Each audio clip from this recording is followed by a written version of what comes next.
Hello, my dear ones. Welcome back to my cozy corner. I am Grandmother Lucia, and I'm so happy you came to listen to another gentle story. Come, sit beside me, breathe softly, and let your heart rest. Tonight, I have a special tale to share. Long, long ago, in a quiet village hugged by rolling hills and silver streams, there lived a young boy named Elias. Elias was kind-hearted, curious, and always listened more than he spoke.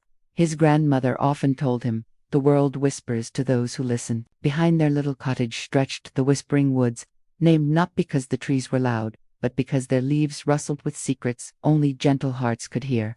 One cool evening, when the sun had painted the sky in soft shades of peach and lavender, Elias stepped outside to collect water. As he walked past the edge of the forest, he spotted something glowing faintly in the grass. It was a lantern, not an ordinary lantern. Oh no, this one shimmered like starlight trapped inside glass. Its handle was shaped like entwined vines, and carved across its surface were little spirals that seemed to move when he blinked. Elias lifted it carefully. At once, the lantern flickered, and a soft voice drifted out, "Guide the wandering light, and it shall guide you." Elias froze. The lantern wasn't hot, nor cold, it felt alive. That night, when everyone was asleep, he heard a faint tapping at his window. Tap, tap, tap. Elias peeked outside and saw a tiny golden spark hovering in the air. It bobbed up and down, as if beckoning him. He grabbed the lantern and tiptoed out. The spark drifted toward the whispering woods. Elias followed, his lantern glowing brighter with every step. The trees rustled softly, as though greeting him. Fireflies swirled around his feet like little floating stars.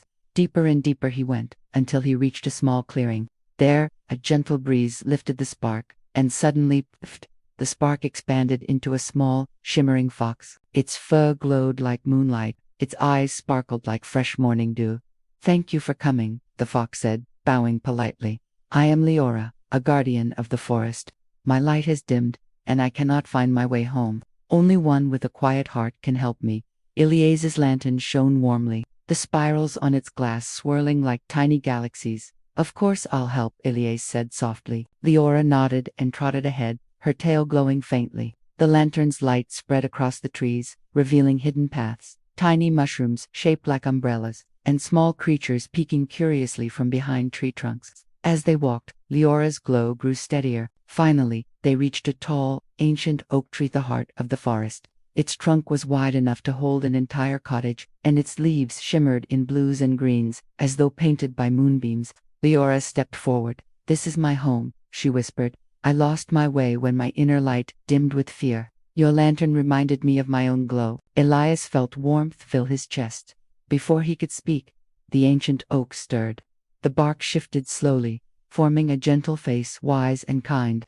"Elias," the tree rumbled softly, "this lantern is given only to those who listen with their hearts. Whenever you feel lost, remember, your own light will always guide you home." The lantern glowed brighter than ever. Liora nudged Elias's hand. "Come whenever you wish," she said. "The whispering woods will forever welcome you." With that, Elias turned toward home.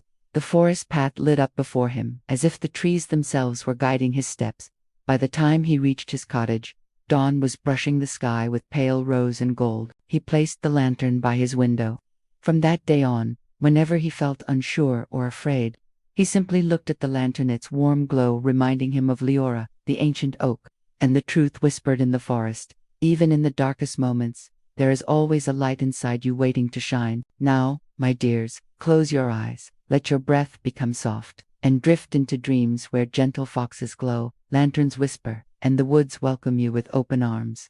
Thank you, my sweet ones, for listening to my story tonight. If this tale brought you comfort, warmth, or a little magic, don't forget to like the video and subscribe to my channel. Good night, my dears.